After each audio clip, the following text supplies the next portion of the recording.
ce matin, bien-aimés frères et sœurs, notre titre est « Fais-moi connaître tes voies, Seigneur ».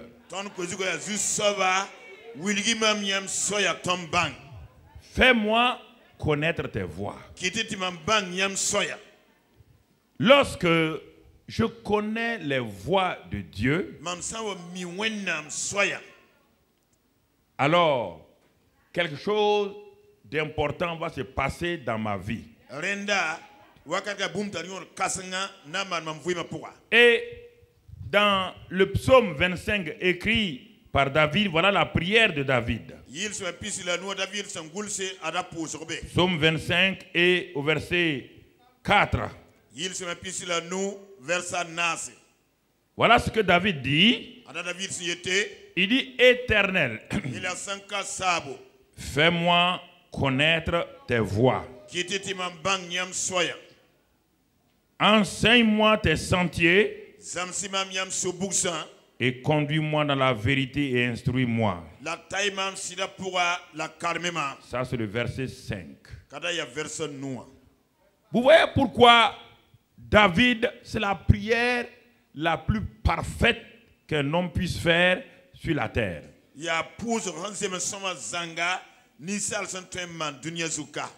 Je me suis assis et j'ai dit, mais pourquoi David n'a pas dit, Seigneur, je vais faire ça, bénis ça, bénis ça, bénis ça. Le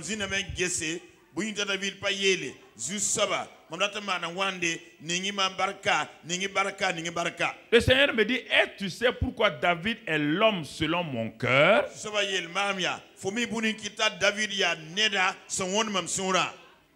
Il dit, il est l'homme selon mon cœur. Parce que les prières de David ne sont pas centrées sur lui-même. Il dit, regarde cette prière-là. Il dit, fais-moi connaître tes voies à toi.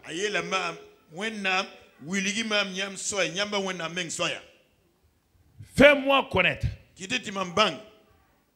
tes sentiers,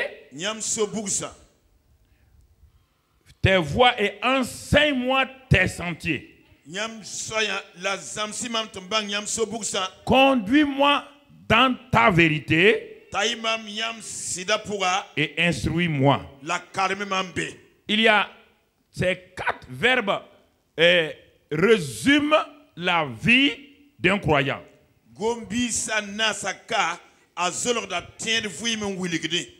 Connaître les voies de Dieu lui-même. C'est connaître le Dieu lui-même et connaître quelle est sa volonté. Ça veut dire ses pensées. Cela veut dire sa parole. Et aussi connaître ses moyens d'action. Alors, bien-aimés frères, réfléchissez un peu. Quand Dieu me fait connaître ses voies, il me dit, mes voies, voici, ce sont mes pensées. Et mes pensées, c'est ma volonté. Et ma volonté, c'est ma parole. Et quand tu connais ma parole, mes pensées et ma volonté, je vais te montrer maintenant quels sont les moyens qui sont mis à ta disposition pour accomplir mes pensées et ma volonté.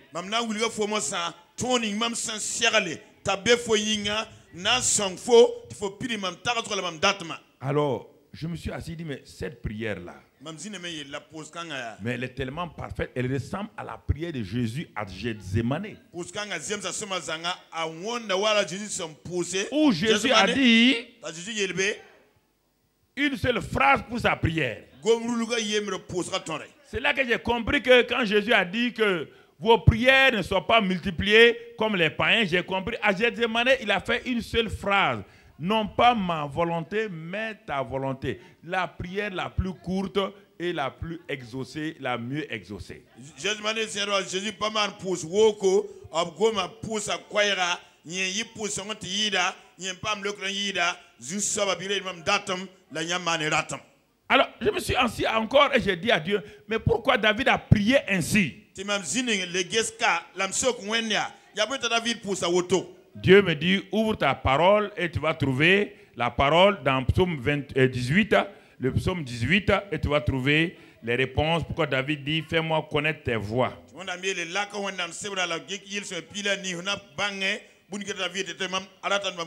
Psaume 18, verset 31.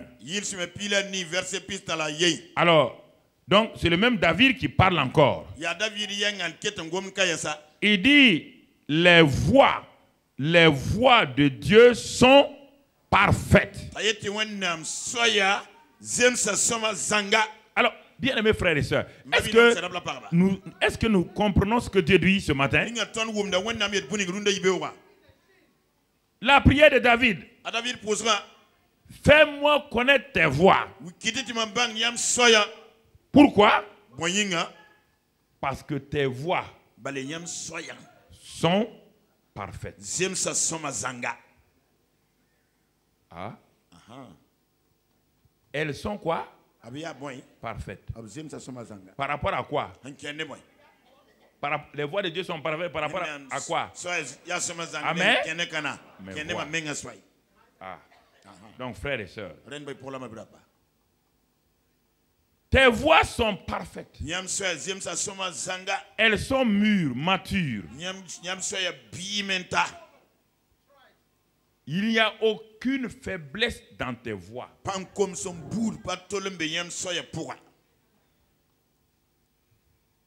Et ce n'est pas fini. Il continue au psaume 10. Et au psaume 10, il révèle quelque chose pour qu'on sache pourquoi lui il demande que Dieu lui fasse connaître ses voies.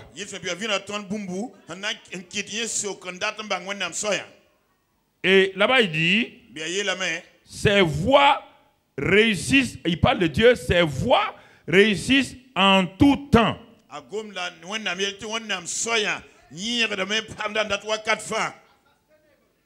Ça veut dire, ah, donc, pourquoi, vous voyez maintenant pourquoi David prie? David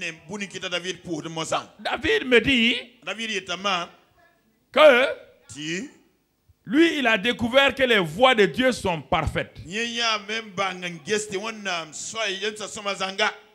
Et ensuite, les voies de Dieu réussissent en tout temps, dans n'importe quel continent, dans n'importe quelle situation, dans n'importe quelle société, dans n'importe quelle circonstance. Si les voies de Dieu sont connues, elles amènent au succès du Dieu.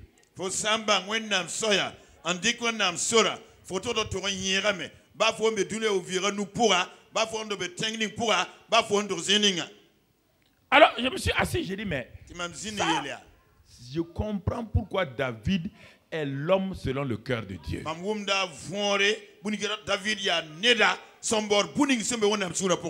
Parce qu'il réalise que sûrement il a prié plusieurs fois, comme beaucoup d'entre nous l'ont fait. Il a jeûné, il a prié, il a fait beaucoup de choses. Ça n'a pas marché. Comme Jésus à Gethsémani, qui avait dit au Père, éloigne de moi cette coupe-là. Il a su que ça là, ce n'est pas la voix de Dieu.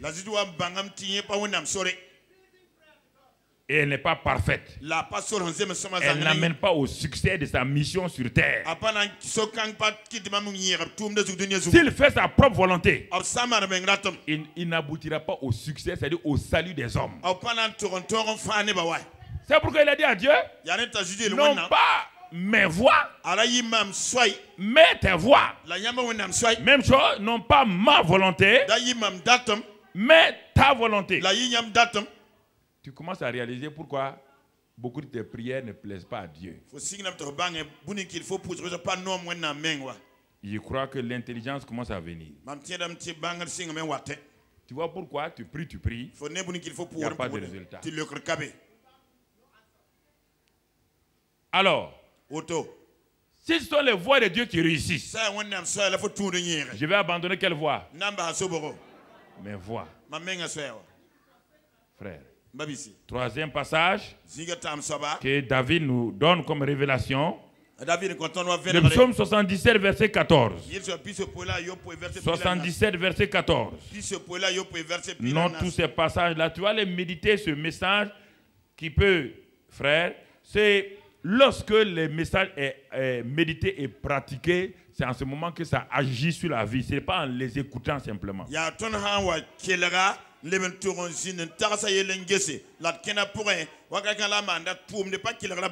Oh Dieu, tes voies sont saintes.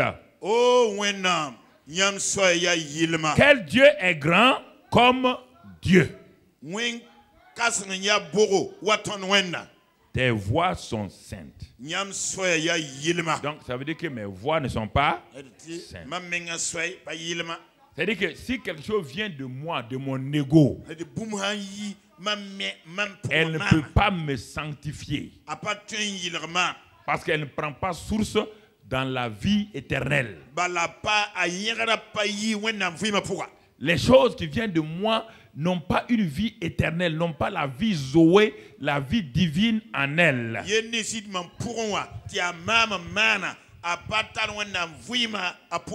Et enfin, un quatrième passage maintenant par le fils de David qui a été au pied de son père et qui va nous dire quelque chose, c'est qu'il a appris avec son père David.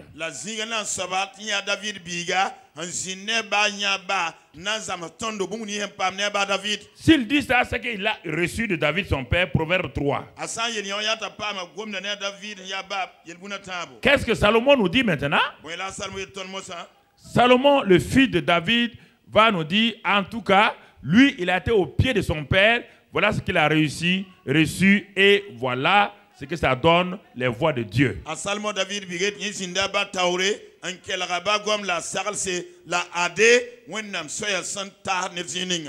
Il dit, ces voies sont des voies agréables. Et tous ces sentiers sont paisibles.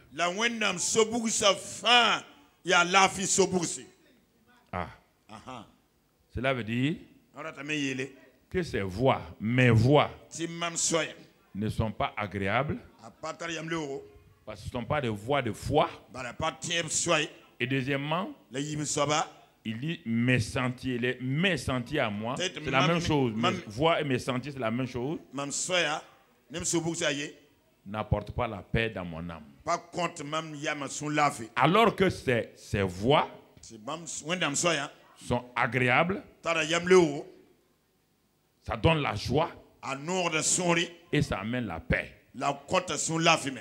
Donc ces quatre passages sont suffisants pour nous situer. Pourquoi? Regardez maintenant ces quatre éléments-là. Le manque de paix et le manque de joie proviennent en partie que nous sommes dans nos propres voies. Nos propres voies, ça peut être la voie du péché. Ça peut être la voie de la désobéissance. Ça peut être la voie de la rébellion. Ça peut être la voie de l'ignorance. Voici nos propres voies. Et elles n'apportent ni la joie ni la paix. Autre élément encore. Nos propres voies. Nos propres voies ne sont pas saintes. Ne peuvent pas m'apporter la sainteté, la sanctification. Nos propres voies ne nous amènent pas à la perfection. Et enfin, nos propres voies ne nous amènent pas à la réussite en tout temps. On dit en tout temps. Parce que de temps en temps, on réussit. Nos voies là, de temps en temps, elles réussissent. Et ça nous trompe. Elle dit, les voies de Dieu réussissent en tout temps, c'est-à-dire en bon et en mauvais temps.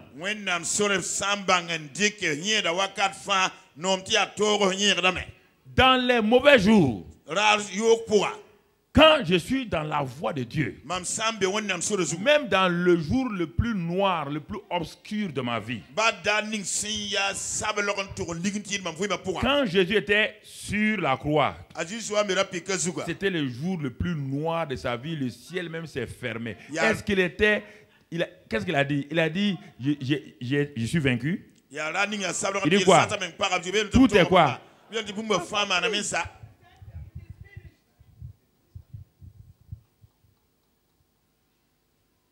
Même quand le ciel était fermé, même quand l'ennemi l'a enveloppé de ténèbres,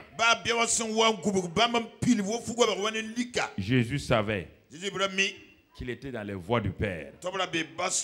Et il savait que cela lui donne le succès, la réussite est là. C'est-à-dire le salut des hommes est là.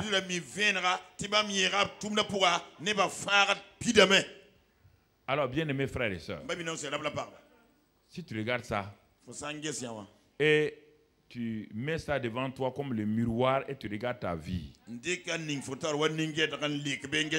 regardes ces 4 passages que David a décrits là, et que tu regardes ta vie, je crois que ça va t'amener à prier la prière de David. Fais-moi connaître tes voies. Seigneur, conduis-moi, instruis-moi. Alors, est-ce que Dieu va-t-il répondre à la prière de David? Il a dit, fais-moi connaître tes voies. Est-ce que si les voies de Dieu sont agréables, si les voies de Dieu sont parfaites, si les voies de Dieu apportent la paix et apportent le succès, et que David a prié, regardons la réponse de Dieu dans le même livre que le livre de Psaume 32. Et regardons ce que Dieu va répondre à David. Dieu répond à David dans le Psaume 32. Et il répond où? Au verset 8. Parce que David a posé des questions et encore là, Dieu va répondre au verset 8. C'est pourquoi on a mis dans vos Bibles là certains endroits pause. Après quand on dit pause là, ça veut dire maintenant tu as fini, tu t'arrêtes, Dieu va te répondre. Voilà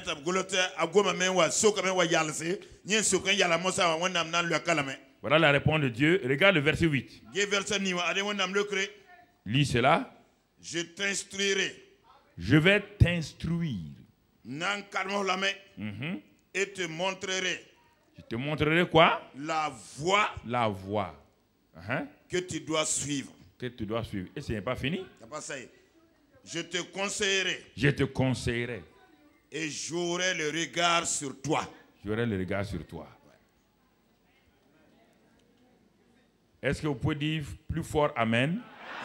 Amen. Mais c'est lié à quoi? À la prière que David a dit. Ça veut dire quoi? Dans chaque circonstance de ta vie et de ma vie. C'est pourquoi le christianisme est devenu une simple religion. Les dimanches, les gens s'habillent et vont à l'église. Et la première partie, les cantiques, ça les réjouit. Les cantiques, c'est l'entrée. Dans le processus du repas, c'est simplement l'entrée. Tu n'as même pas mangé encore le plat de résistance. Et tu n'es pas arrivé au désert. Et les gens sont déjà partis. C'est le plat de résistance qui donne la force. Pas l'entrée. De temps en temps, quand on est rassasié, on mange l'entrée, on s'en va. Dieu me dit ici, pourquoi David a eu tellement de problèmes. David a eu des épreuves dans sa vie comme jamais un homme n'a eu. David a eu des situations, des persécutions terribles. Mais dans chacune de ces circonstances, la prière de David, fais-moi connaître ici tes voies. Cette situation que je traverse là, quelle est ta pensée? Quelle est ta volonté? Quels sont tes moyens d'action que tu mets à ma disposition pour accomplir? Même dans les situations les plus négatives, est-ce que tu fais cette prière-là? Au contraire, tu dis non, sors-moi vite. Il y a des situations, si Dieu te sort, tu vas aboutir à l'échec. Parce que le christianisme a été transformé en une épicerie spirituelle. J'ai un problème, je m'en vais dans la boutique, j'achète le non. Ce n'est pas, c'est pas comme ça. Non, je veux boire du lait, je m'en vais chez l'épicier. Je donne 500 francs, je donne une boîte de lait. Non. Les voies de Dieu apportent le succès. Pas tes voix. Si les gens s'asseyaient et regardaient les voies de Dieu, même dans les situations les plus obscures, ils vont dire, Seigneur, pourquoi je te remercie pour cette situation-là. Et ils vont voir la paix de Dieu qui supporte toute intelligence va se manifester.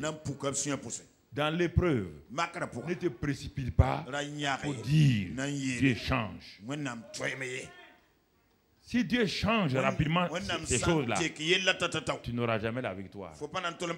Dans l'épreuve d'Isaac, il y avait la famine. Il y avait la famine dans le pays. Et Isaac a eu peur. Ma famille va mourir. Il n'a pas demandé à Dieu quelles sont tes voies. Hein? Il a ramassé sa femme, sa famille là, et il est en route pour l'Égypte. Dieu l'arrête.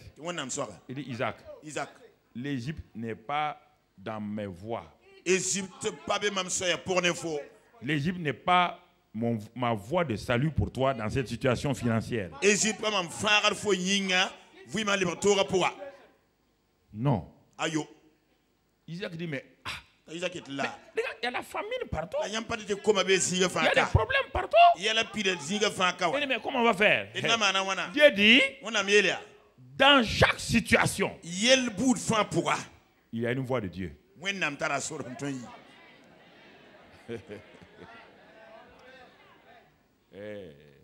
Frère. Dans chaque situation il y a une voix de Dieu. Amen. Amen. Alors il a dit à Dieu, mais bon, dis-moi ce qu'il y a. Dieu dit, dans cette situation-là, où financièrement tu n'as plus rien, où tu n'as plus d'argent, où tes affaires ne marchent pas, la situation ce n'est pas d'aller en Égypte, ça veut dire la technique économique donc du monde.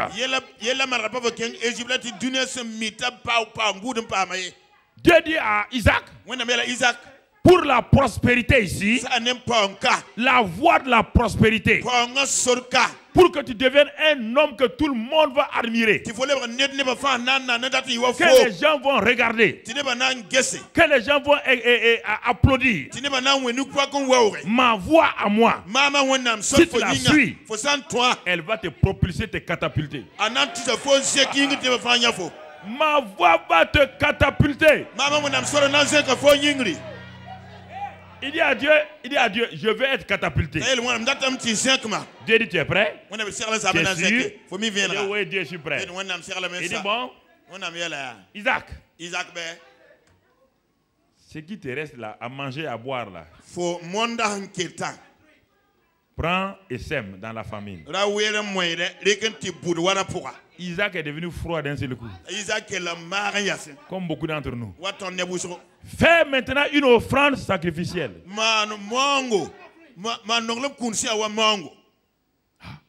Oui. Offrande sacrificielle. Financièrement, ça va te catapulter. Ah bon? Oui. Il part dire à sa femme, Rebecca, il dit, j'ai prié, hein? Dieu m'a dit, comme les femmes sont sensibles, il dit, comment tu vas prendre ce qu'on a mangé là? Mais qu'est-ce qu'on va faire? Isaac dit, Dieu a fait une alliance. Il dit que tant que la terre subsistait, quand on sème, on va quoi? Même dans la famille, quand on sème, on va quoi? Même dans la détresse, quand on sème, on va quoi? Même dans la faillite, quand on sème, on va quoi? Alléluia. Alléluia.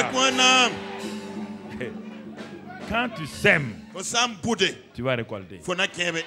Il a dit que tant que la terre subsistera, la terre subsiste encore.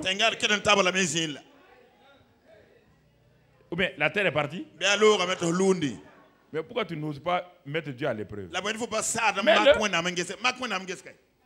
à l'épreuve. Tout ce qui est ici là, ça vient de ce principe là. Il n'y a pas d'autre principe. Tant que la terre là va exister, la Sunamite était très riche. Mais elle n'a pas d'enfant. Elle a prié, elle a jeûné, elle a prié, elle a jeûné. Dieu dit que ici, ta prospérité familiale. Parce qu'on dit que les voies de Dieu sont quoi? Parfaites, elles réussissent en tout temps. La Sunamite a prié. Les gens ont prié pour elle.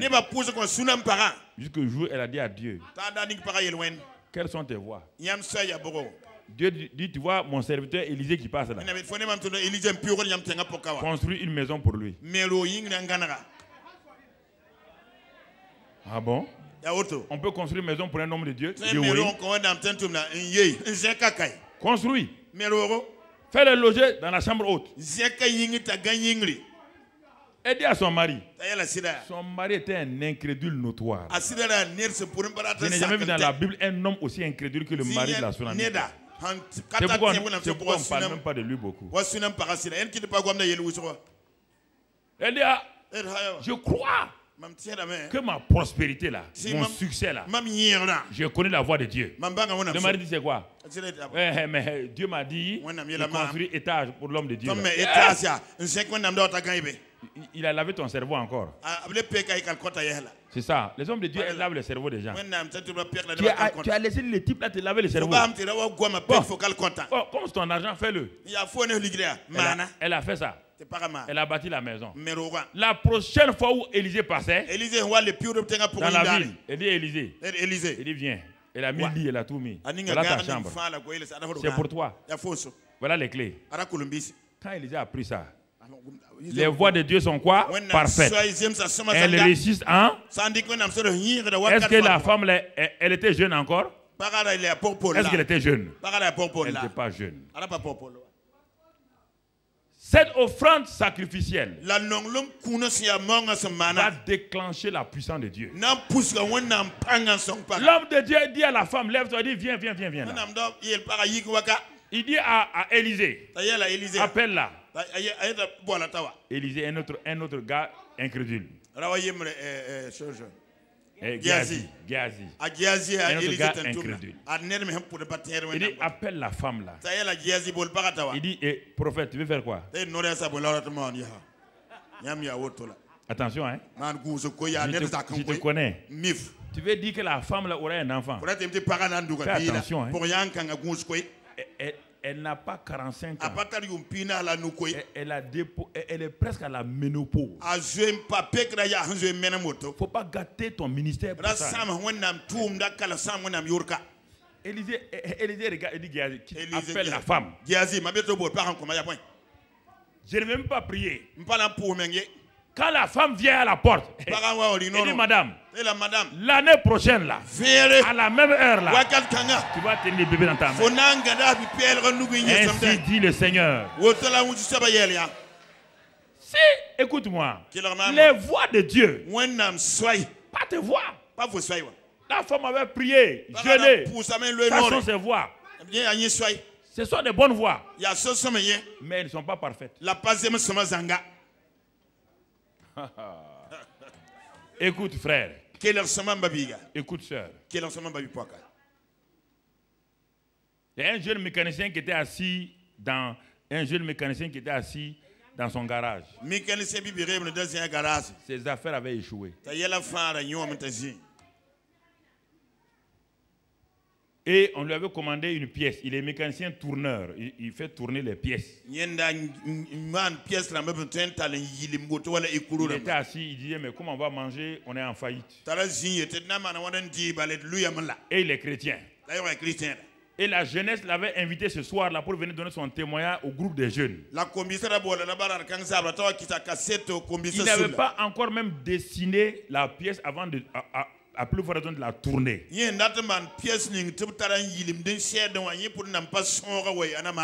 il luttait entre ses voix et les voix de Dieu. Faut-il aller à la réunion? Faut-il rester pour tourner et puis faire pour que le client soit content? Et puis à un moment donné, il n'en pouvait plus. Il a posé son crayon. Il a dit, je m'en vais pour témoigner. Il s'est levé. Il est parti témoigner à la réunion des jeunes. Quand il est venu, il était tellement fatigué qu'il est rentré dans sa chambre. Il s'est assis. Au moment où il était assis là, où le sommeil venait là, quand il était assis comme ça, Dieu lui donne une vision. Et il voit une pièce. Comment on doit dessiner, comment on doit tourner. En 5 minutes, il a écrit. Il est parti pour dans l'atelier. Il a dit à ses tourneurs, demain matin, tournez cette pièce-là. Quand ils ont tourné, c'est la pièce qui, dans tous les engins, les scrappers, les grosses machines, aujourd'hui, cet homme-là a eu non seulement des avions, il est passé de mécanicien en chef d'entreprise, et il a eu des avions. Il avait des usines partout. Et il partait visiter ces usines. Il était homme d'affaires, en même temps évangéliste. Que Dieu suscite ces hommes-là au milieu de nous. Qu'aujourd'hui, tu rentres dans les voies de Dieu au nom de Christ Jésus. Que, frère, le chemin de l'échec que tu as pris soit transformé en chemin de succès. Par la révélation, frère. Vous savez, beaucoup de gens sont déçus parce qu'ils ont demandé aux gens de prier, de prier, de prier. La prière en elle-même ne peut rien contre ce que Dieu, les voix de Dieu.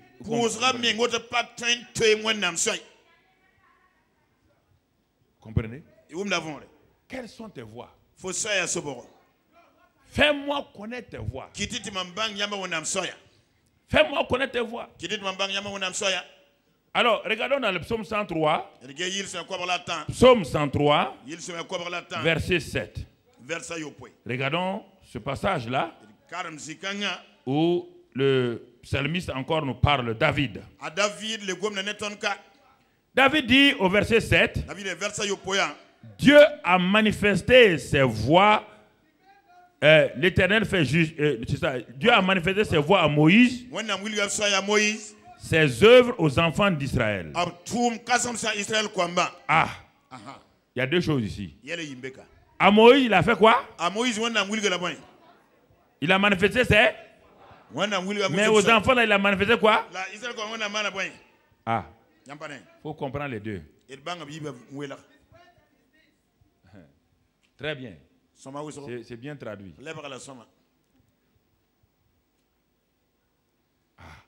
Regardez, il y a deux dimensions dans ces seuls versets. Deux dimensions spirituelles dans ces seuls versets. Les voix de Dieu sont quoi? Elles sont parfaites. Hein? Elles sont parfaites.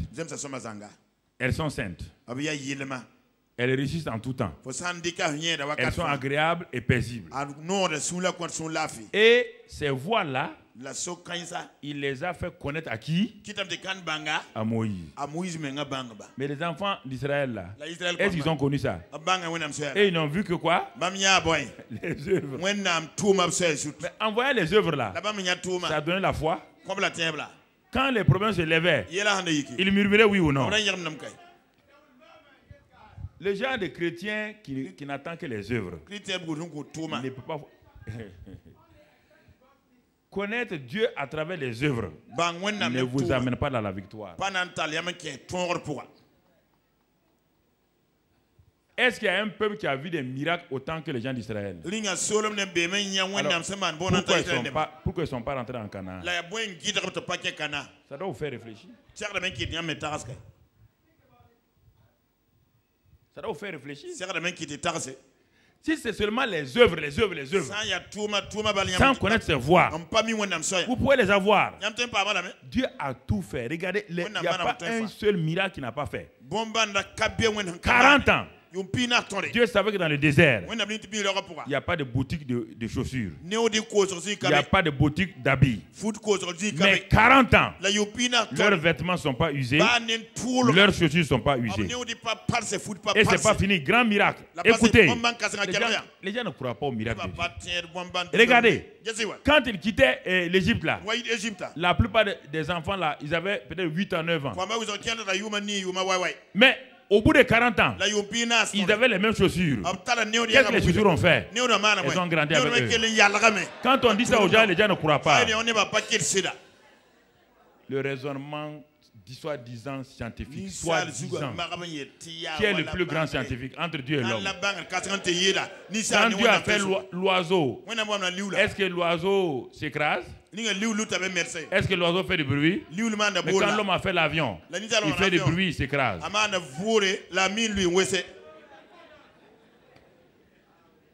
Entre l'ordinateur de l'homme et l'ordinateur de Dieu, quel est le plus rapide?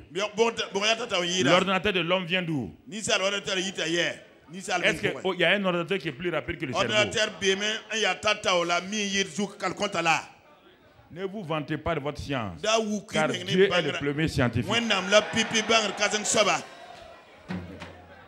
Dieu est le premier scientifique. Le cerveau qui t'a donné là est plus rapide que l'ordinateur. C'est de ce cerveau qu'est venu l'ordinateur. Donc il a montré tous les miracles. Il a montré ses miracles aux enfants d'Israël. Mais à Moïse cherchait quoi? Les voies de Dieu. Quelle est la volonté? Quelle est sa pensée? Qu'est-ce qu'il veut? Et comment on doit agir? C'est pourquoi tout le temps il courait où? Il courait dans la tente. Quand il y a un problème, il court dans la tente. Quand il y a des problèmes avec le peuple faisait quoi? Murmurait. Le peuple murmurait. Et ça n'a pas marché. Fais-moi connaître, Seigneur, tes voies. Lève ta main et dis, Seigneur, fais-moi connaître tes voies. Oh Dieu, je veux connaître tes voies. Je veux marcher sur tes sentiers. Instruis-moi, Seigneur. Conduis-moi dans la vérité. Qu'il te soit fait selon ta foi au nom de Jésus. Qu'il te soit fait selon ta foi au nom de Jésus. Bien-aimés frères, c'est très important. Très important. Alors, regardons maintenant, il a fait connaître ses voies à Moïse. On va lire dans Exode 3, verset 10. Ensuite, on va lire dans Exode 4, 15. Ça n'est pas dans les Écritures remises à la technique. Exode 4, 15. Après, on va lire Exode 4, 15. D'abord, Exode 3, 10. Regardez, Dieu va donner une mission à Moïse. C'est cette mission qu'on va voir. Et ensuite, Dieu va lui montrer ses voies. Exode 3, verset 10. Donc, il est écrit ici. Après que Dieu soit révélé à lui au buisson ardent, Dieu lui dit maintenant. C'est-à-dire, le temps de la mission est arrivé. C'est-à-dire, il y a 40 ans, tu t'es aventuré selon tes quoi? Il y a 40 ans en arrière, là, tout ce que tu voulais faire, là, tes actions là, ça venait de qui? Tes propres voix. Et ça t'a amené à quoi? À l'échec, à la peur. Voici beaucoup de gens. Mais il dit maintenant,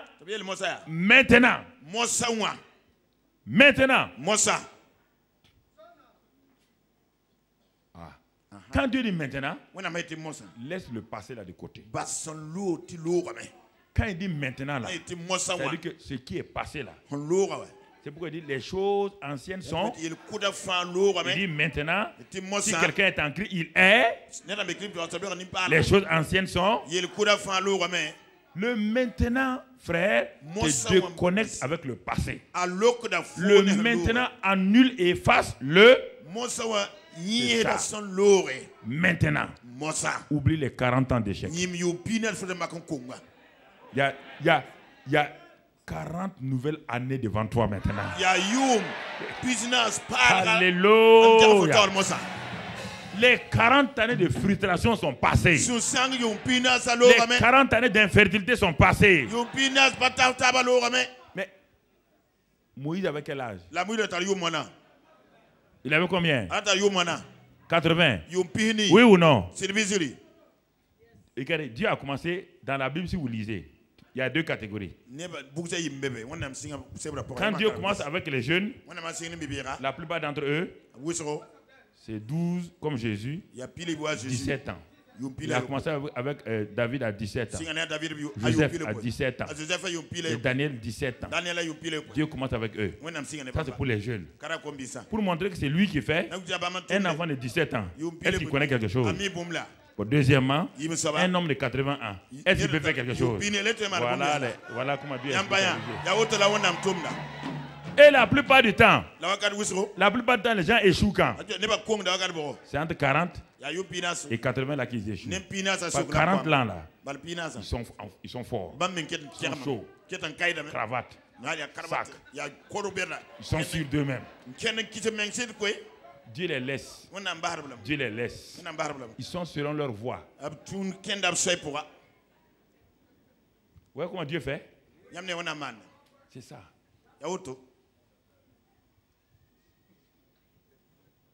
Les gens de 40 choses là. J'avoue que je parle. Hein? Vous êtes assis, vous êtes. Moi j'ai fait ça. Hey, j'ai fait Polytechnique.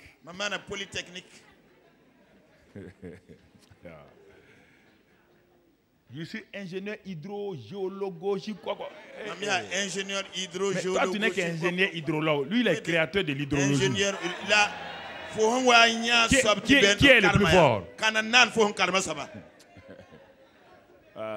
C'est-à-dire que le problème, c'est que les gens jouent avec Dieu. Quoi. Hein? Toi, tu sais analyser l'eau. Lui, il a créé l'eau.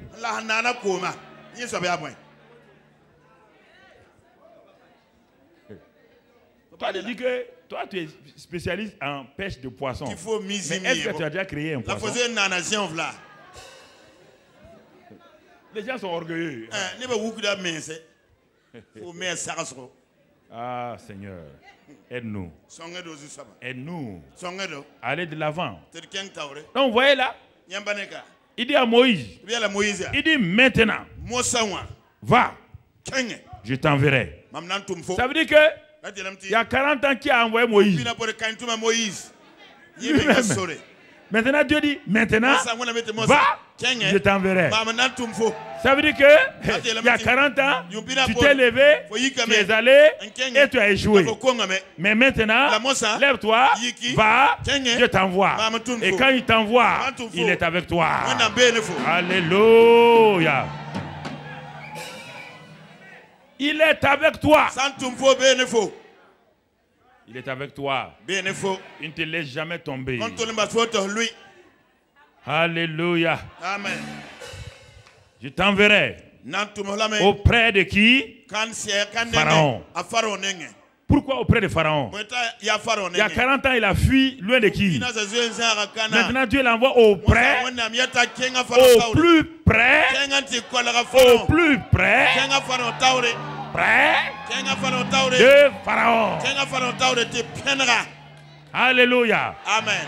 Dieu t'envoie auprès de tes pharaons. Alléluia. Alléluia. Amen. Gloire à Dieu. Auprès de Pharaon. Et quand tu vas arriver là-bas, et tu feras sortir d'Égypte mon peuple, les enfants d'Israël. Sa destinée va changer. Tu feras sortir mon peuple. C'est-à-dire mon peuple avec ses biens, ses ressources, tout. Écoute-moi, frère. Écoute-moi. Quand tu connais les voies de Dieu, tu deviens un libérateur. Moïse venait d'être, le décret divin a dit libérateur des enfants de Dieu. Tu vas libérer les gens de leur oppression dans ton domaine. Sa mission, voilà sa feuille de mission. Voilà son cahier de charges. C'est de faire sortir de l'emprisonnement de Pharaon tout enfant de Dieu qui a été donc lié, captivé et resté en captif par Pharaon. Qu'est-ce que cela veut dire exactement? Frères et sœurs, si Moïse était un homme capable, alors tu vas dire, ah, comme c'est Moïse là, Dieu l'a utilisé. Voici un homme qui a été humilié 40 années.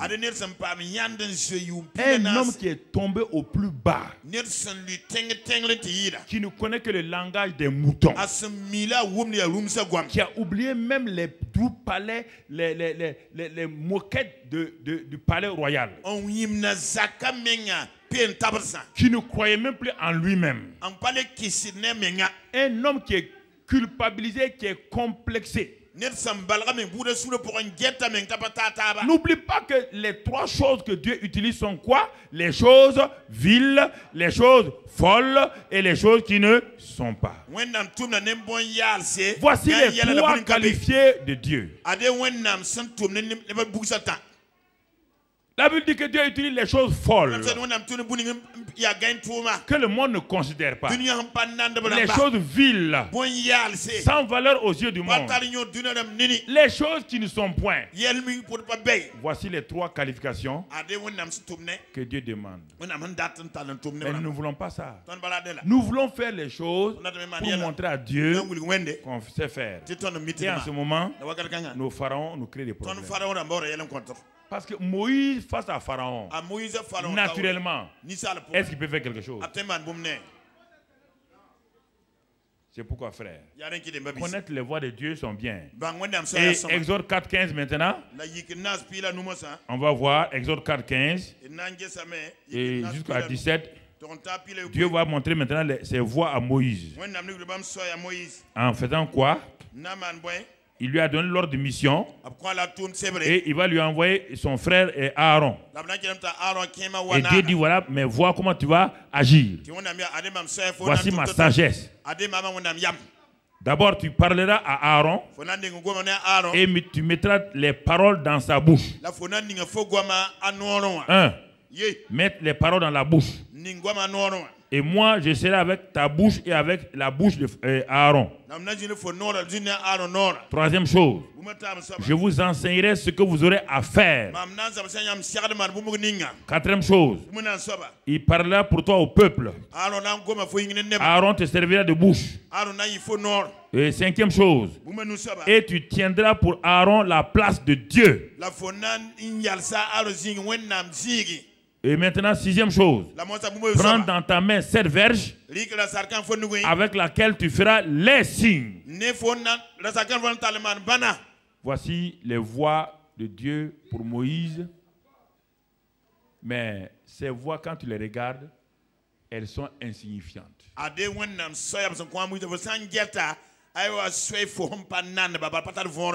elles sont insignifiantes. Ça fait 40 ans que Moïse n'a pas vu son frère Aaron. Et c'est maintenant que Aaron vient quand lui il est dans cette difficulté. Et il dit, je serai avec ta bouche et avec la bouche d'Aaron. Le raisonnement, pourquoi tu n'as pas été avec ma bouche il y a 40 ans? Par 40 ans passé, ce n'était pas le maintenant de Dieu. C'était ton maintenant. Pas le maintenant de Dieu. La Bible dit, par la bouche de Salomon dans Ecclésiaste, il y a un temps pour toutes.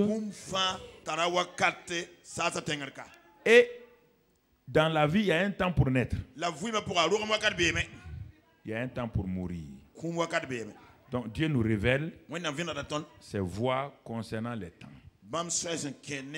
Si nous comprenons cela, qu'il y a un temps pour naître et l'oméga là, ça c'est l'alpha. L'oméga, il y a un temps pour mourir. Ces deux temps-là ne dépendent d'aucun homme.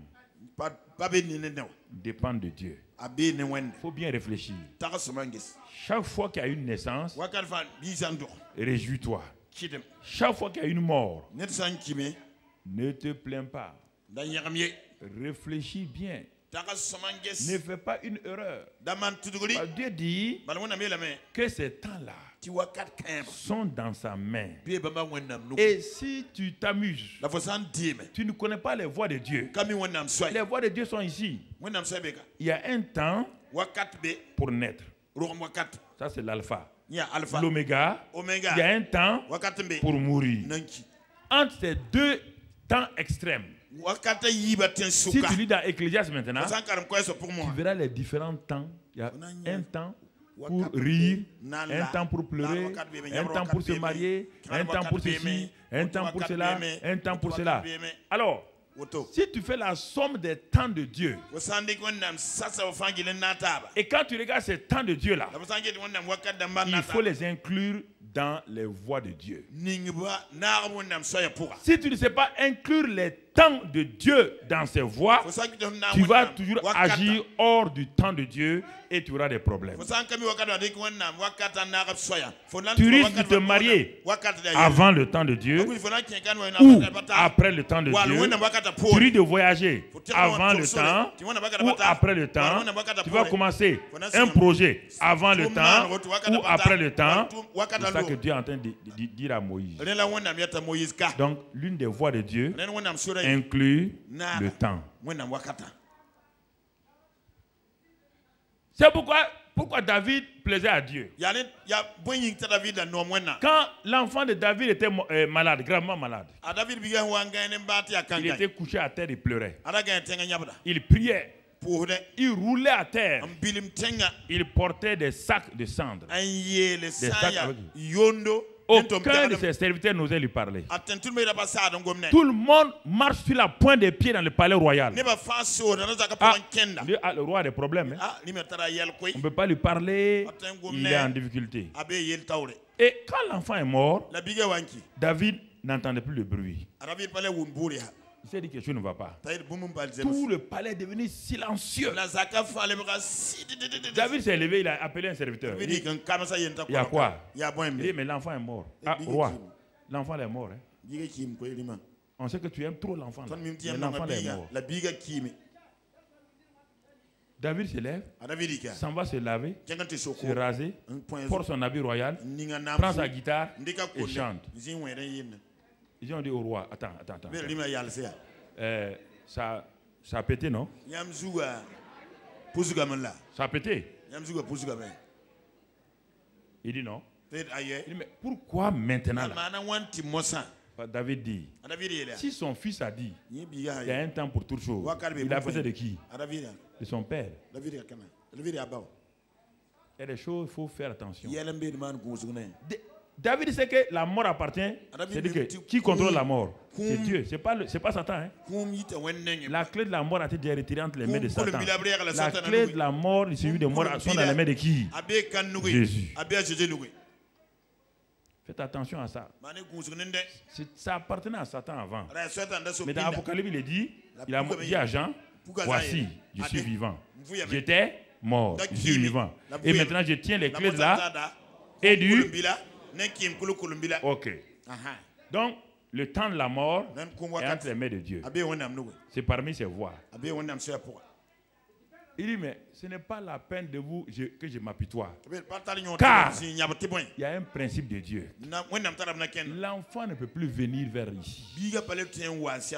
Et moi, je ne peux faire autre chose que d'aller vers lui. Et personne ne peut arrêter.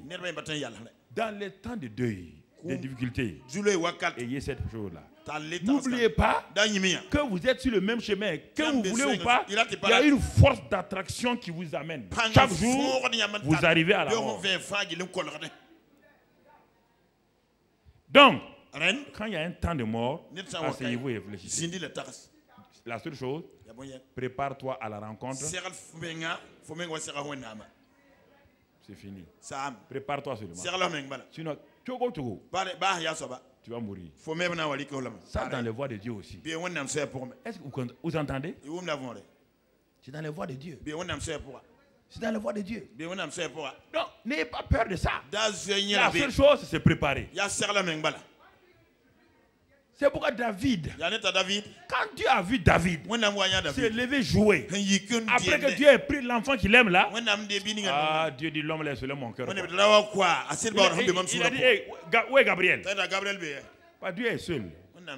Il a dit seul personne avec qui cause, c'est Gabriel. Gabriel est l'ange qui se tient dans la présence de Dieu. C'est comme le chef de protocole. Quand Dieu est dans la solitude, il dit Gabriel, viens me poser un peu. Ça, c'est l'évangile selon Karambiri. Hein. C'est pas... Mais Paul a dit l'évangile selon quoi? Selon Paul. C'est pas amusement. Hein. Voilà. Quand je dis selon Karambiri, là, chaque homme de Dieu a son évangile. Tu comprends? Il appelle Gabriel. Il dit, bon, tu vois la jeune fille en bas là. Gabriel dit, oui. Il dit, mais ils sont au ciel. Hein. Il dit, il a ouvert le ciel. Il dit, tu vois la fille là. Il dit, oui. C'est la jeune fille de Esaïe là. La vierge là. C'est elle comme ça. Gabriel dit, ok. Chef, qu'est-ce que je dois faire? Va lui dire qu'elle est choisie. Gabriel est descendu. Il dit, salut à toi à qui une grâce a été faite. Voilà Dieu. C'est comme ça que Dieu agit. Si tu connais le ciel, si tu as déjà vu le ciel, c'est si simple. Dieu agit comme ça. Simplement. Ce que nous appelons miracle, ce n'est pas miracle pour Dieu, c'est miracle pour nous. Dieu, si Dieu veut parler, il doit faire attention. S'il parle, le Saint-Esprit doit prendre ces paroles-là et puis filtrer. Si Dieu, parce que quand Dieu a dit que la lumière soit, il y a eu la lumière, non? Alors, si Dieu s'assoit aujourd'hui et Dieu se met en colère, il dit que la terre, Saint-Esprit, il ne faut pas parler. Hein? Ne parle pas. Ce que tu vas dire là va arriver. Parce que ta parole ne revient pas à toi. Hein? Ta parole ne revient pas à toi. Donc ne parle pas. Il faut que vous appreniez à connaître Dieu dans l'esprit. Pas dans la doctrine. Dans le Saint-Esprit. C'est ça le plus grand mystère. Quand je m'assois comme ça, là, je suis entouré, je parle. Mais je suis en train de vous parler, non? Il y a un monde spirituel qui est là aussi, oui ou non? Et ils sont réels, oui ou non? Alors, pourquoi je m'enferme dans ma chambre, je suis dans ma chambre pendant 10 heures de temps? Qu'est-ce qu'un homme peut avoir de plaisir dans sa chambre 10 heures de temps? Qu'est-ce qu'un homme fait? Tous les hommes ont envie d'aller sortir se promener. Pourquoi quand je voyage, je suis à New York, à Washington, pourquoi je suis dans mon hôtel seulement? Pourquoi je ne peux pas tourner? Quand je m'en vais à Paris, Genève, je suis dans ma chambre. Personne ne peut me sortir de ma chambre. Je ne suis pas un touriste. Parce que j'ai tout tout le paysage divin dans ma chambre. Tu entends? Si, quand je vous parle là, quand vous connaissez les voix de Dieu, rien ne peut vous troubler. Mais quand vous ne le connaissez pas, un petit problème vous trouble.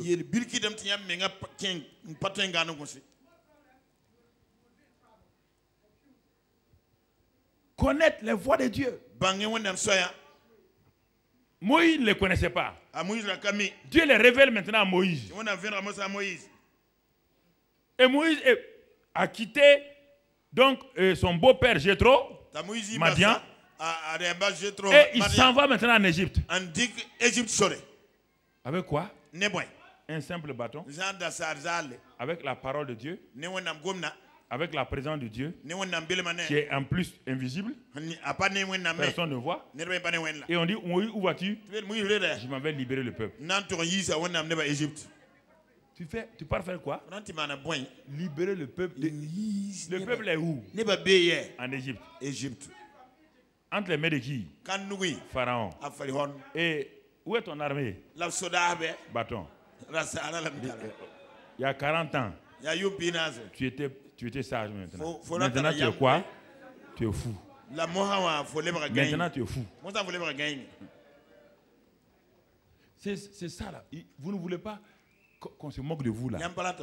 Vous voulez qu'on vous respecte. Vous aimez votre renommée. On dit cet homme là, c'est une secte. Vous ne voulez pas qu'on vous dise ça. Vous voulez qu'on être respecté. On dit non, c'est un homme équilibré. Est-ce que tu as une balance? Tu es équilibré en quoi? Équilibré en quoi? Tu veux protéger ta renommée. Ne protège pas ta renommée. Protège la renommée de Dieu. Protège la renommée de Dieu en posant des actes de folie.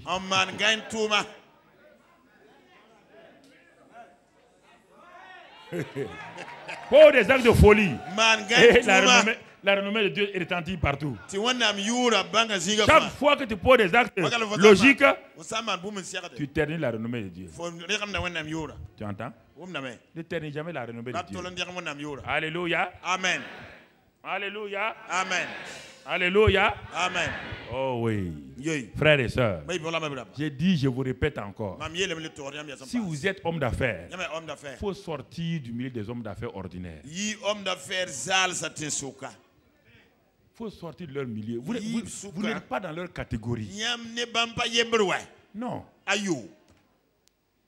Vous n'êtes pas dans leur catégorie. Ça veut dire quoi? On va faire des affaires. Non, non, non. Reste là. Demande à Dieu quelles sont tes voies. Un seul marché te catapulte, mon frère. Tu as assis tranquillement. Si tu es banquier, sors du milieu des banquiers ordinaires. Sors de leur milieu. Sors de leur. Si tu es consultant, sors du milieu des consultants ordinaires. Assois-toi et dis, fais-moi connaître tes voix. Et les gens vont courir te chercher. On dit, il y a un consultant, on dit c'est qui? Non, non. En tout cas, j'ai appris qu'il y a un consultant au Burkina. Tel frère, tel homme, dit oui. Où avez-vous entendu parler de lui? On ne sait pas. En tout cas, sa renommée est partie. Frère, si vous êtes journaliste, soyez du milieu des journalistes ordinaires. Sortez de leur milieu. Vous n'êtes pas n'importe quel journaliste. Comprenez? Vous êtes un journaliste extraordinaire. Sortez du milieu des ordinaires. Si vous êtes musicien, sortez du milieu. Il faut que quand vous chantez là, les gens, quand ils viennent, ils sont transportés dans la présence de Dieu.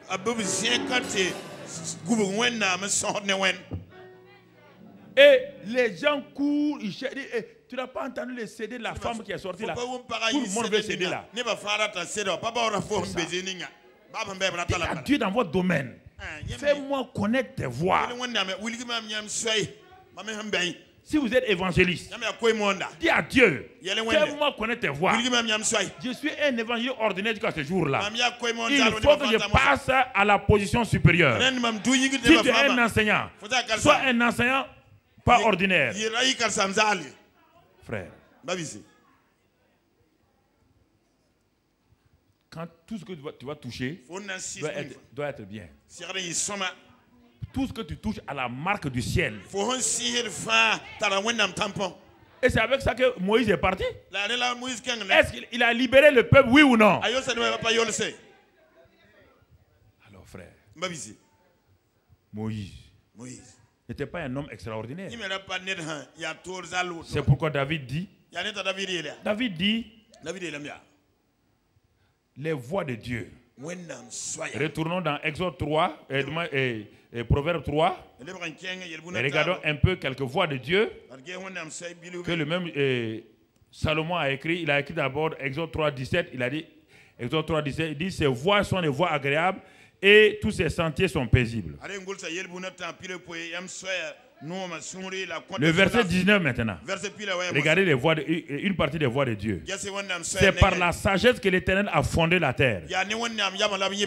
C'est par l'intelligence qu'il a affermi les cieux. C'est par sa science ou la connaissance que les abîmes se sont ouverts.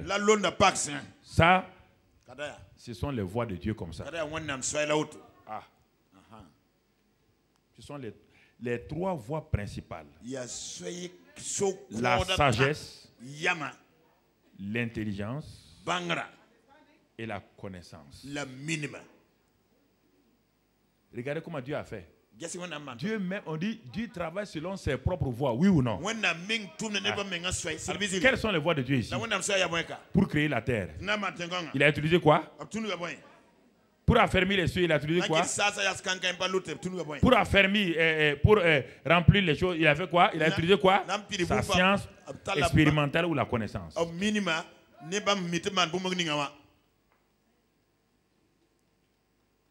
Alors, si toi aussi, si tu veux réussir, Dieu te montre déjà une partie de ses voies ici. C'est pourquoi dans Proverbe 24, ce n'est pas enregistré. Proverbe 24, on va le lire. Proverbe 24. Et le même, puisque tu es enfant de Dieu, David a fait les choses et son fils Salomon a agi de la même manière. Maintenant, regardons Dieu et les enfants de Dieu. On a vu dans Proverbe 3 comment Dieu agit. Proverbe 24, Dieu nous dit comment aussi nous pouvons agir. Proverbe 24, verset 3. Regardez les mêmes trois éléments encore, les trois voies de Dieu. C'est par la sagesse qu'une maison tombe. Qu'une maison. Et par l'intelligence qu'elle est quoi? Vous voyez les mêmes verbes et les mêmes choses. Et c'est par la science que les champs se remplissent de tous les biens précieux et agréables.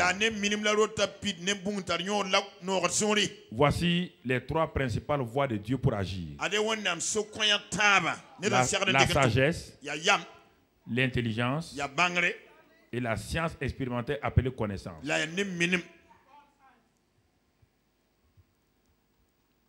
Alors frère, tel père, tel fils, tel maître, tel disciple. Il dit, tout disciple accompli sera comme son. Alors, avant que Jésus n'ait le revêtement du Saint-Esprit, mais qu'est-ce qui a caractérisé Jésus au commencement? On va lire dans Ésaïe 9 d'abord, et Ésaïe 11. On a mis les techniciens en déroute. Ils comprennent ce que je veux dire. On lit Ésaïe 11. Ésaïe 11.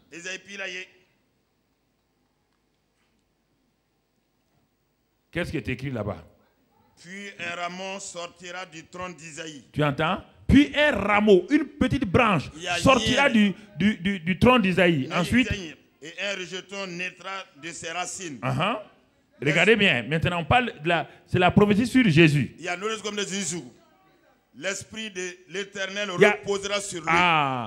il y a 7 caractéristiques, 7 manifestations. Il a manifesté ses voix à Moïse. Le Père a manifesté ses propres voix à Jésus aussi avant qu'il ne vienne.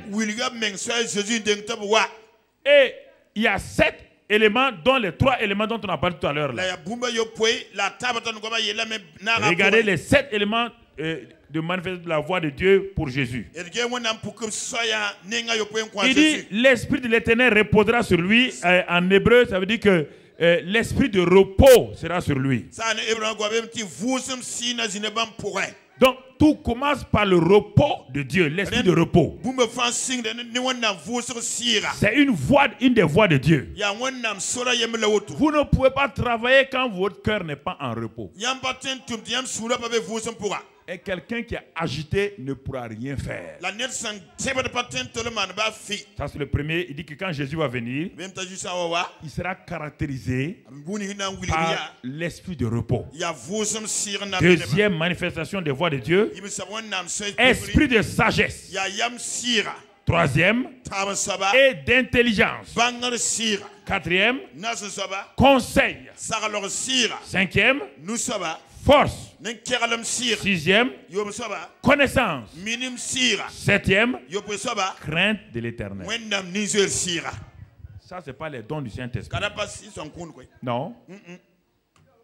Jésus avait ça avant d'avoir le Saint-Esprit à l'âge de 30 ans.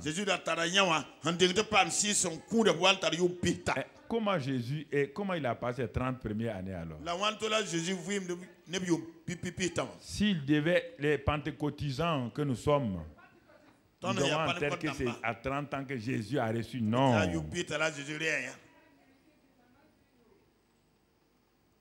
Comment il a fait pour vivre? Comment il a fait pour surmonter toutes les tentations? Bon, on va lire Ésaïe 60, 61 pour que vous voyez la différence entre les deux. C'est la connaissance va vous libérer. La connaissance va vous affranchir. Ésaïe 61. Lisez là-bas, vous allez voir. Je veux voir si quelqu'un a compris la différence. Lisez là-bas, je veux voir. L'Esprit du Seigneur, l'Éternel est sur moi, car l'Éternel m'a oint pour porter de bonnes nouvelles aux malheureux. Il m'a envoyé pour guérir ceux qui ont le cœur brisé, pour proclamer aux captifs la liberté et aux prisonniers la délivrance, pour publier une année de grâce. Etc. Ésaïe 11. Ésaïe 61. Le 11. Le 61, c'est quand? C'est ce qu'il a lu dans Luc 4, 18, non? Hein? Mais, et le 7 là, ça s'est passé quand? Le 7? Ésaïe 7, Ésaïe 11 c'est passé avant. Si tu ne crois pas, allons lire dans l'évangile où Jésus est parti à 12 ans, donc avec Marie et Joseph à Jérusalem. Tu vas voir qu'est-ce qui est dit là-bas.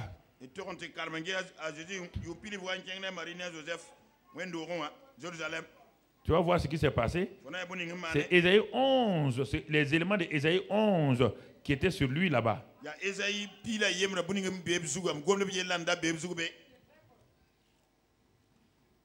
Lis dans Luc 2 d'abord, verset 40. Jésus n'avait que 12 ans. Hein? Or, l'enfant croissait et se fortifiait. Il était rempli de sagesse. Et la grâce de Dieu était sur lui. Verset 52. Jésus croissait en sagesse, en stature et en grâce devant Dieu et devant les hommes. Est-ce qu'il a fait un miracle en ce moment-là? Ça, c'est sa vie. Là, ça, c'est sa vie. C'est de ça que je vous parle ce matin.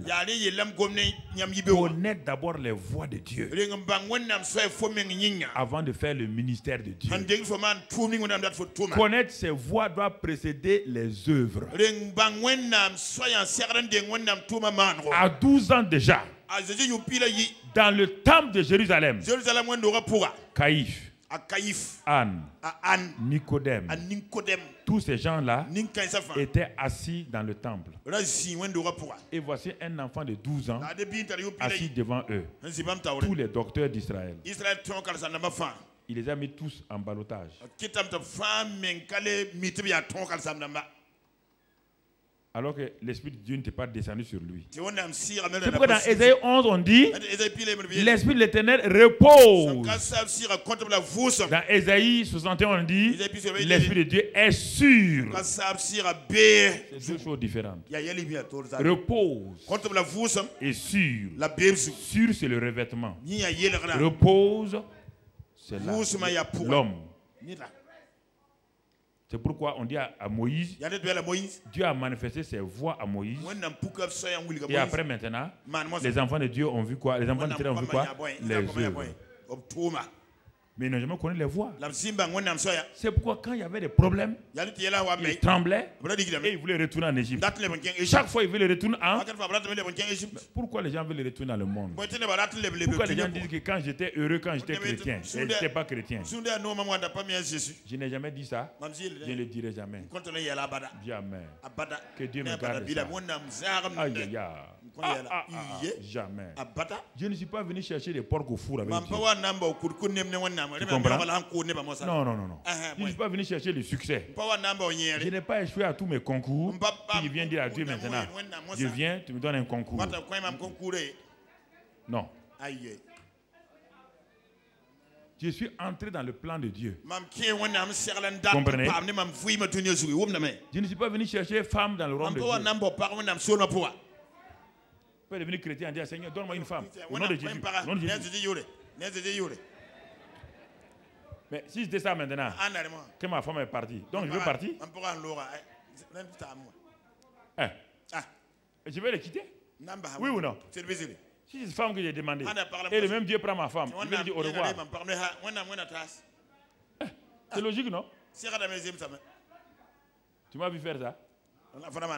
Mon frère. Job a dit, même si tu me tues, je crois en toi toujours. Au moment où tu me tues là, les derniers jours, il dit, je crois en toi quand même. Tu connais les voies de Dieu. Tu cherches quoi chez Dieu? Dieu a des richesses. Quand il a dit à Salomon, qu'est-ce que tu cherches? Qu'est-ce que tu veux? Que veux-tu? Demande-moi ce que tu veux. Si c'était nous aujourd'hui. Dieu, répète ta question encore. Demande-moi ce que tu veux. Seigneur, je veux maintenant Pajero. Voilà, VX. Je veux ça. Je veux Audi. Ça, tu mets ça à Gouguin. Tu me donnes un palais d'hiver il n'y a même pas l'hiver ici, il va dire un palais d'hiver à Samba. Et après, tu me donnes chose là-bas, de l'autre côté, Calgondin, palais d'été. Et palais d'automne ici. En Afrique, il y a 2 saisons, mais lui va inventer 4 saisons. Après, il va dire à Dieu, c'est pas fini, Seigneur. Je veux un avion supersonique. Et puis tu vois tous mes ennemis là. Adama là. Lagi Boukar là. Il faut les tuer. Comme ça. Voilà. Et Dieu, attends, faut pas partir. Il reste une dernière chose. Est-ce que c'est ça que Salomon a demandé? Salomon sait que toutes ces choses sont passagères. Mais si tu as la sagesse, l'intelligence, la connaissance, ces trois éléments-là vont te catapulter dans des richesses durables. Dans la main droite de la sagesse, il y a la longue vie. Dans la main gauche, il y a les richesses et la gloire. Dans les deux mains, il y a la... Il te couronne. Tu ne seras pas Miss Burkina, tu es Miss Monde. Alléluia. Amen. Mais sur toi, voilà. La couronne.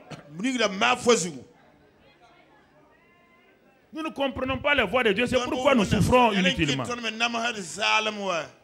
Nous souffrons inutilement. Nous souffrons inutilement.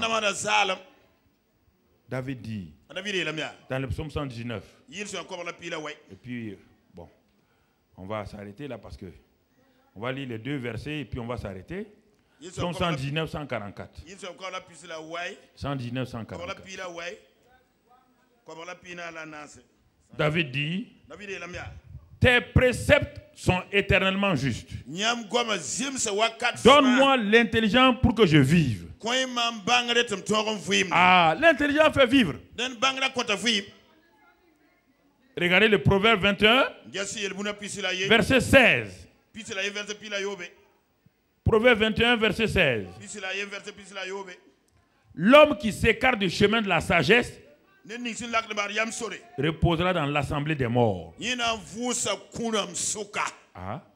Donc, il y a une assemblée des... C'est pour qui? Non, c'est pas Satan qui t'envoie là-bas. Dans le psaume 82, on dit que Dieu habite dans l'assemblée de Dieu. Oui ou non? Et c'est de là que les assemblées de Dieu ont pris leur nom en 1917. Le psaume 82. Dieu habite dans l'assemblée de Dieu. Et en 1917, les assemblées de Dieu ont pris ce nom-là pour dire qu'ils sont assemblés de Dieu. Mais ici, il est dit que celui qui s'écarte de la sagesse, lui aussi va avoir une église.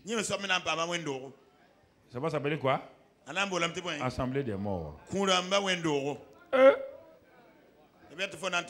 Dans cette assemblée-là, où tu t'es écarté de la sagesse, tout est mort. La louange est morte. L'adoration est morte. Les chrétiens sont morts. Leurs affaires sont mortes. Leurs familles sont mortes. Leur avenir mort. Leur futur mort. Leur destin mort. Tout est mort. Mort, mort. Pourquoi? Parce que tu t'es écarté de la sagesse. Mais il dit, me donne l'intelligence, je vais vivre. Ah. Non, on ne parle pas de Satan ici. On parle des trois voies de Dieu. La sagesse, l'intelligence et la connaissance. Elles apportent la vie, ça veut dire quoi? Le succès. Mais s'il n'y a pas ça, tout est mort. Tu entreprends des choses, tout meurt. Tu as des projets, tout est mort. C'est ça, frère. On va s'arrêter. Je vous ai fait le résumé de ce qu'on a prêché pendant 5 jours à Abidjan. J'avais abordé ça un peu avec vous, mais je n'ai jamais... Puisque je voulais me préparer pour enseigner toute la série. Mais comme Abidjan a été rapide, ils nous ont dit de venir enseigner ça. On a enseigné ces choses. Frères et sœurs, je crois que Dieu, vous voyez ce que Dieu nous donne. C'est pourquoi Dieu dit, s'il te manque la sagesse, demande-la. Dieu la donne gratuitement, sans condamner. Dieu sait que sans la sagesse, la sagesse n'est pas une affaire de cheveux blancs. Non. Jésus a 12 ans avec la sagesse.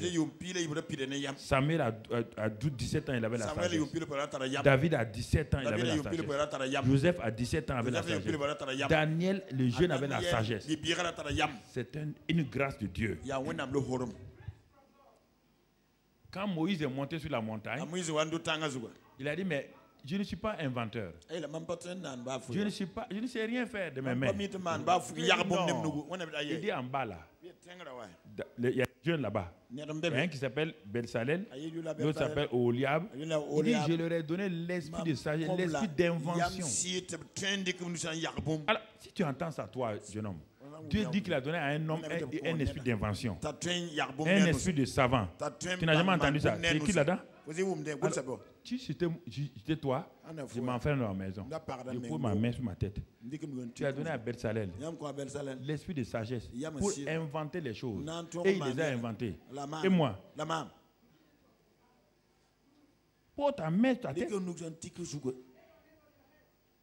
prie. Ne sors pas de ta chambre. L'esprit d'invention a été donné à Oholiab, à Belsalel.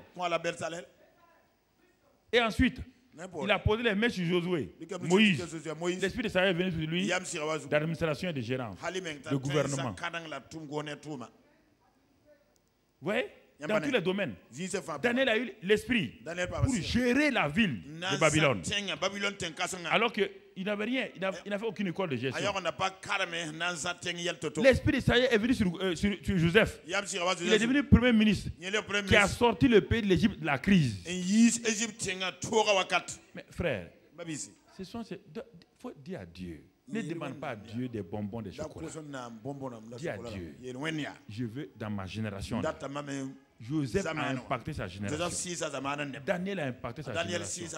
Je refuse de mourir comme un simple numéro matricule. Est-ce que vous allez être violent et refuser de dépendre de votre salaire parce que on vous a donné 200 000, 300 000, ça vous aveugle déjà?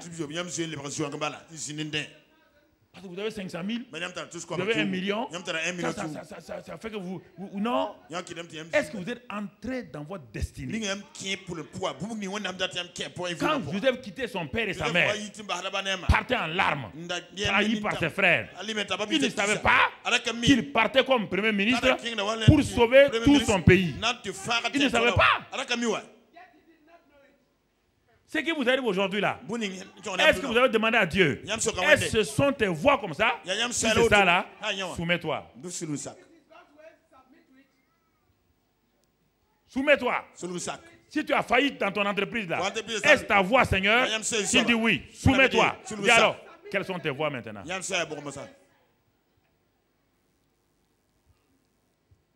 Quelles sont tes voix, Seigneur? Tu as quel âge? 40 ans, 50 ans, 60 ans. Ça, c'est l'âge où tu as l'expérience maintenant est là pour impacter les gens.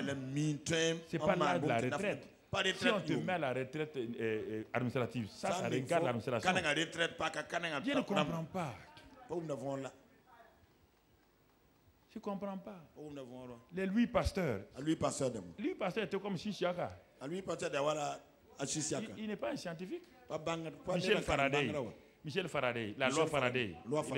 Michel Faraday n'a pas dépassé le niveau d'école primaire. Isaac Watt. Les Watt, tu entends, non? Lui, pasteur, n'a jamais été dans une école ni en sciences expérimentales ni rien. Et aujourd'hui, il y a les instituts, lui, pasteur dans le monde entier. Il a dit, les gens souffraient de cette maladie-là. Il a demandé à Dieu, est-ce que lui peut être utile à l'humanité? Dieu lui a donné la pensée, il a pensé à faire des cultures. Il a pris 5 chevaux d'un côté, 5 autres chevaux. Quand il a fait la culture de son vaccin là, il a demandé à un scientifique comment on peut mettre ça dans la chose. Le scientifique lui a donné ce moment. Il dit, Dieu m'a dit ça. Ils ont inoculé ça dans 5 chevaux. Et la maladie a commencé. Et dans 5 autres chevaux, le vaccin là, quand ils ont fait, c'est apparu que lui, pasteur est parti. C'est pas un scientifique. C'était pas des scientifiques. Mais pourquoi tu t'enfermes pas? Pour dire à Dieu, je suis fatigué de vivre dans l'ordinaire.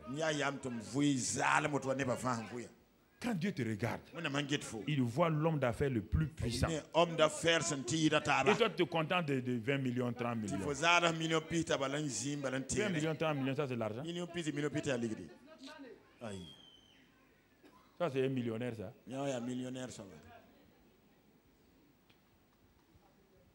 Tu vois, si tu viens me dire un jour, tu viens faire offrande de 3 milliards, moi je vais commencer à te saluer.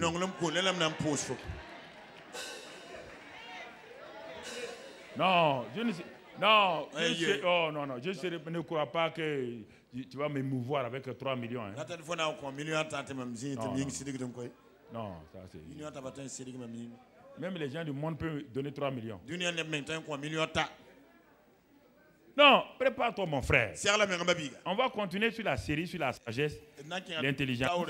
Je remercie Dieu de ce que le bishop est venu vous mettre. C'est que le bishop vous a donné là. Pourquoi je vous ai amené là-bas? Vous avez vu un homme où il est parti, où il est en train de monter. Il est monté. C'est ça. Voilà. C'est pourquoi je vous ai dit, arrêtez vos choses, allez voir le bishop. Allez-y l'écouter. Et la sagesse que Dieu a mise en lui. Frère, il y a cette capacité dans chacun d'entre vous. Ne vous laissez pas sur votre titre. Sur votre titre là, ne restez pas là-bas. Ne restez pas là-bas, frère. Sœur, ne restez pas là-bas. C'est pourquoi il y a beaucoup de gens au cimetière. Il y a beaucoup de tombeaux. Mais rares de tombeaux ont une marque spéciale. Ici gît un grand homme qui a affecté le monde. Il y en a pas. On les enterre, un mois, on les a oubliés. Quand on vient chercher leur tombe, on dit, on l'a enterré vous-même. Et puis on peut prendre le tombeau d'un païen, on dit, voilà son tombeau. Pourquoi? Parce que tu n'as pas marqué. Il faut marquer. Tu dis tu as master. Merci pour master. Oui, je suis master en biochimie. Il n'y a pas de problème. Biochimie. Hein? Ça c'est bien. Hein? C'est fort. Mes frères, c'est plus que ça. C'est plus que ça. Vous pouvez être dans votre travail et trouver notre travail pour affecter le monde. Commencez à rentrer dans ça. Et un jour, le travail que vous faites actuellement, là, vous allez abandonner ça à quelqu'un d'autre et vous allez entrer dans votre vraie destinée. Non, je vous assure, ce n'est pas de l'amusement, frère. Dieu vous prépare actuellement pour que vous compreniez quelles sont les difficultés de gestion. Les difficultés. Il vous prépare pour autre chose, plus grand que ce que vous faites là. Mais si vous vous contentez, ça marche aujourd'hui, vous dites ok, bon, comme ils se contentent, laissez-les là-bas. On va acheter quelqu'un d'autre. Frère, quand on va attaquer tous les grands hommes de Dieu et les grands hommes qui ont affecté le monde, dans la sagesse, les Rockefeller, les banquiers, tous ces gens-là, tu vas comprendre qu'est-ce qui s'est passé. Aucun d'eux n'avait une formation académique. Ils n'ont pas mis pied à l'université. Mais plus tard, ils ont enseigné dans les universités par leur expérience et leur connaissance. Ok. On va prier. Oh Seigneur. Oh Dieu. Vous qui nous suivez maintenant, on va prier ensemble. Si vous êtes parmi nous ce matin, et si vous êtes là en connexion avec nous, pour que l'esprit de sagesse, d'intelligence et de connaissance se manifeste, il faut d'abord être connecté avec celui qui est la sagesse, Jésus-Christ lui-même. Il faut que sa vie soit en toi. Il faut que tu reçoives sa vie et que tu naisses de nouveau. En ce moment, l'esprit de sagesse qui donne le salut là viendra en toi. Et en ce moment-là, alors la sagesse de Dieu, son intelligence, sa connaissance viendront pour se manifester. Alors si vous êtes parmi nous ce matin, ou si vous êtes en connexion avec nous, vous ne connaissez pas ce Jésus-là, vous pouvez le recevoir maintenant là où vous êtes. Dieu vous donne l'opportunité aujourd'hui de recevoir Christ, de dire oui. Et si vous êtes parmi nous, vous ne connaissez pas ce Jésus-là et vous voulez le recevoir ce matin et vous voulez qu'il vienne changer votre vie, qu'il vous donne un nouveau départ et qu'il vous donne sa propre vie, la vie Zoé, là où vous levez votre main. Et ceux qui sont en connexion avec nous, vous mettez votre main sur votre cœur. Si vous êtes parmi nous physiquement ici, vous levez votre main simplement. Voilà, vous levez bien votre main. Voilà. Mettez votre main gauche sur votre poitrine. Et vous allez prier avec moi simplement. Vous dites Seigneur Jésus. Ce matin, je réalise que toi-même tu as la sagesse de Dieu. Sagesse qui a été incarnée, qui est venu sur terre et qui a donné sa vie pour moi en prenant mes péchés comme agneau de Dieu qui ôte tous mes péchés. Ce matin, Seigneur, je te reçois comme sauveur de ma vie, comme l'agneau de Dieu qui a ôté tous mes péchés. Et ce matin, je crois que non seulement tu es mort tout pour mes péchés, tu es ressuscité d'entre les morts pour me justifier. Et par ma bouche, je confesse que tu es Seigneur maintenant de ma vie. Règne dans mon cœur et que ton Saint-Esprit crée en moi maintenant un cœur nouveau, une vie nouvelle. Je reçois de toi un esprit nouveau, un cœur nouveau, et par le Saint-Esprit je suis né dans ton royaume. Je suis un enfant de Dieu et Dieu est mon Père. Je crois de tout mon cœur que cela est fait. Je te bénis, je te rends grâce. Merci pour la vie éternelle que j'ai reçue en moi maintenant. Amen. Que Dieu vous bénisse. Vous qui êtes en contact avec nous, vous pouvez nous envoyer vos nouvelles par notre site internet. De ce que Dieu fait dans votre vie, nous voulons avoir vos nouvelles et nous voulons rester en connexion avec vous. Mais vous qui êtes chrétiens maintenant, mettez votre main sur votre tête et dites avec moi, Seigneur Jésus, tu es la source de la sagesse, de l'intelligence et de la connaissance. Dans plusieurs aspects de ma vie, je n'ai pas connu tes voies. J'ai agi par moi-même et j'ai abouti à l'échec. Mais ce matin, en mettant ma main sur ma tête, je me livre à toi et je demande maintenant que par ta grâce, tu me remplisses de l'esprit de sagesse, d'intelligence et de connaissance. Et fais-moi connaître tes voies pour chaque décision, pour chaque aspect de ma vie. Seigneur, je veux entrer dans les succès. Et c'est la connaissance de tes voies qui donne un succès en tout temps. À partir de ce matin, je reçois l'esprit de sagesse, d'intelligence et de connaissance. Et désormais, par cet esprit, je connais tes voies. Et dans chaque aspect de ma vie, je rentre dans la perfection, dans la paix et la joie, dans la sagesse, dans le succès. Je crois cela, Père. Et je te remercie ce matin parce que cela est fait. Que toute la gloire, la louange, l'honneur reviennent à toi. Ma vie ne sera plus la même. Ma vie est changée. Ma destinée est changée. Seigneur, tu m'as catapulté dans une position élevée en Christ.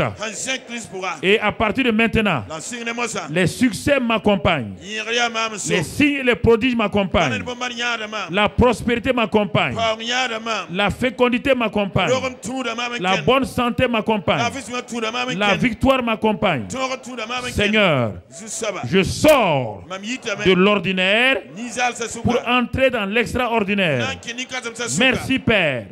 Au nom de Jésus. Amen. Amen. Célébrez le Seigneur. Célébrez le Seigneur.